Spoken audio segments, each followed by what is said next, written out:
This lakeside resort in Belarus was once a quiet Soviet-era getaway for government officials, but in July 2020, a group of men arrived here by bus, looking less like tourists and more like soldiers. They're Wagner mercenaries who were fresh from fighting in Ukraine, Syria, and Africa. For 2 days, they lounged around the spa in track pants and combat boots, sticking out like sore thumbs among the regular vacationers. Unknown to these mercenaries, though, their every move had been being closely tracked and surveilled for weeks by multiple different intelligence agencies, including Ukraine, the CIA, and Belarus's KGB. That's when the resort was stormed by armed police.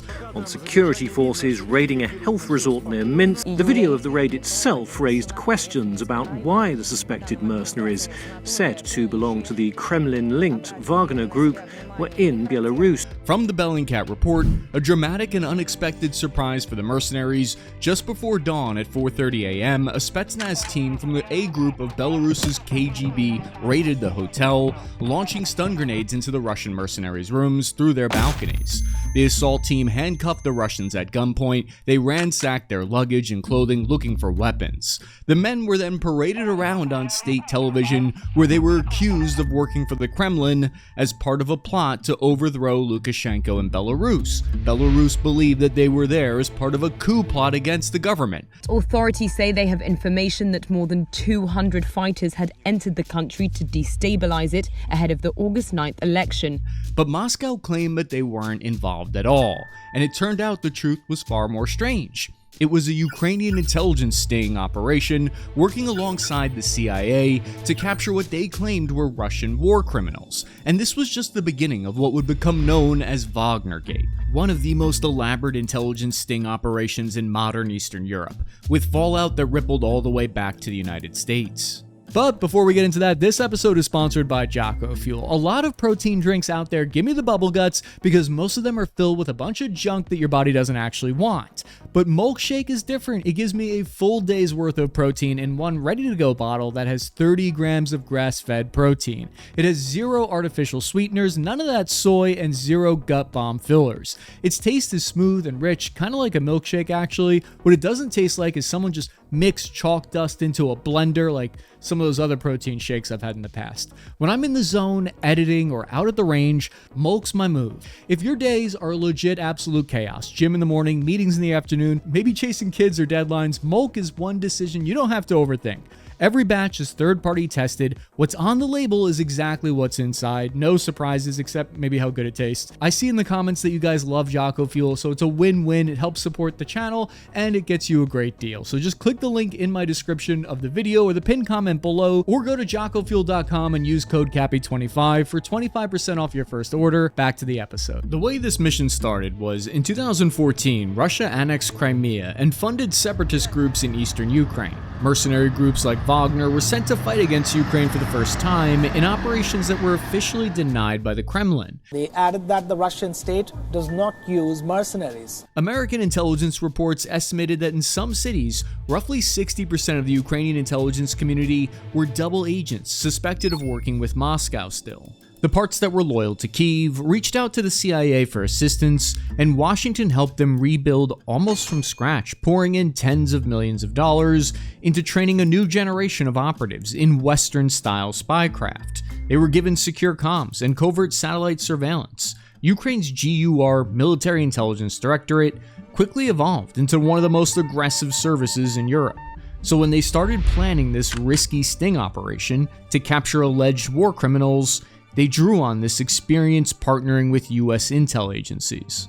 The operation reportedly started as early as 2014, when Ukraine first started gathering data and creating profiles on Russian mercenaries who were fighting in the east of the country. The targets of the operation were men who were accused of some of the ugliest crimes of the war. 2 were allegedly present when their unit launched the ground-to-air missile that blew up the civilian airliner MH17 in 2014. Others were accused of taking part in atrocities in the Donbass, from murder to torture. And worse, that I can't mention here in polite company, if you know what I mean. These were the kind of war criminals that Ukraine wanted to put on trial for the world. The SBU, which is like America's version of the FBI, built files on individual militants who committed serious crimes. By 2018, the SBU had this intricate understanding of the Wagner private military company structure from the top down. Where did I put my visual aid for this part? No, it's not in there. Oh, here it is. There you go. Now, if I show it from the top down, it seems more authoritative. Most importantly, they had learned how Wagner recruited and rotated troops to and from assignments, something that would be absolutely vital for their upcoming sting operation. By 2019, the mission became far more serious because their rendition operations were becoming more successful. Ukrainian agents attempted to abduct a high-value target, Vladimir Teskmak, from deep inside Russian-controlled territory. Teskmak was wanted by Ukraine for murder, and he was said to be the man in charge of the air defense battery that was in the region where Flight MH17 was downed. Ukrainian agents crossed over deep into Russian-controlled territory. They knocked Teskmak unconscious, and then they put him in a wheelchair and rolled him across the occupied territory to a checkpoint back into Ukraine. They showed the guards at the checkpoint fake documents that they had prepared and told them this elaborate cover story about how they were helping the paralyzed man get medical attention that he needed to go back into Ukraine for. It was a tactical weekend at Bernie's extraction. This mission revealed that Russia's security services weren't aware of who was wanted for arrests and who was being targeted by Ukraine.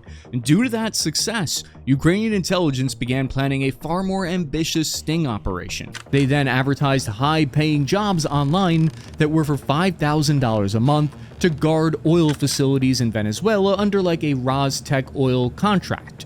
For Russian veterans, that was far more than double what their going rate normally was. Applications came pouring in to the Ukrainians, posing as the PMC. And the thing is, mercenaries aren't known for being cautious dudes. They weren't the type to delete their cookies and browser history. These guys were sending in scanned passports, military IDs, selfies in combat gear next to dead bodies, even videos bragging about the battles in Ukraine that they'd fought in. They were willingly sending incriminating evidence without realizing it. The Ukrainian agents on the other side would say, "Nah, you weren't actually that bad of a boy, prove it, or you can't join the team." Then the Russian mercs would respond by sending back a proof that they were as bad as they claimed. One Ukrainian officer later told CNN they were literally sending us evidence of their own war crimes, end quote. The operation was given the codename Project Avenue and was led by 6 Ukrainian operatives. Their goal in the mission was to trap a number of Russian mercenaries and gain proof of their connection to Moscow. The intel operatives brought on a Ukrainian combat veteran, someone who was very familiar with the way Russian mercenaries spoke and the kind of language that they used. He would pose as a recruiter under the fake name of Sergei Petrovich. According to the years-long investigation done by Bellingcat and The Insider, Ukraine also had a double agent working for them on the inside in Russia who helped make their fake PMC look even more legit. According to Bellingcat, the intel operatives made the choice to use an out-of-date, defunct old PMC called MAR. Here is the actual dead website of it. MAR had already had some street cred in Russia, but it was no longer active, so it was perfect for them to co-opt. The GUR team in Ukraine registered a lookalike domain and cloned the website and made fake email domains. This is how recruits started sending in proof of Russia's hand in separatist groups in Ukraine. If this sounds familiar, it should. This is actually straight out of the CIA playbook. 3 former high-ranking Ukrainian military intelligence officials spoke to CNN and Bellingcat and revealed how they orchestrated this insane operation. They insisted that they had US intelligence support in the form of technical advice and funding. They say the American agents helped shape how to lure the mercenaries, how to vet them, and how to make the fake company feel real. The CIA has a well-documented history of conducting rendition operations. Going back decades, they've used similar tactics to seize individuals and transfer them to other countries. In CIA training, this falls under elicitation ops. What that means is, as an intelligence officer, you work to get someone to incriminate themselves. You do this through staged interactions that feel casual or beneficial to your target. And we know the CIA has stated in the past that they consider themselves to be authorized to help Ukraine with non-lethal missions. This has the clear fingerprints of a US intelligence operation because there are at least 2 other well-known examples since the Cold War of this exact fake job recruitment method being used by the CIA. once against the Soviet Union and once against Iraq's nuclear program. It's straight out of their tactics. Meanwhile, the KGB is usually known for their wet work and murder with poisoned plutonium. So the Ukrainians have their fake private military company. Naturally, they're making recruitment calls, pretending to interview the Russian mercenaries for these potential jobs. The Ukrainian posing as Sergei Petrovich promised one of the Russian recruits, codenamed Shaman, that he would be made platoon commander. He'd be running the unit how he saw fit with total freedom. Shaman was a Russian merc that had a ton of experience, and he would basically do the recruiting himself for them. They essentially outsourced the job to him. Обзвоните там, и если парни хотят, то могут документы как бы сбрасывать. According to the Bellingcat report, many but not all of the targeted mercenaries had fought in Ukraine's Donbas region as part of the infamous Wagner private mercenary contractor. Others fought as part of Russian-sponsored volunteer corps, while others had been working directly for Russia's military or security services. The officers even explicitly explained how the Russian government was providing support to them and helping direct the day-to-day operations of the Wagner PMC. We have to remember, in 2020, everyone in Ukrainian and NATO intelligence believed that these Wagner fighters were actually there as an arm of the Russian military.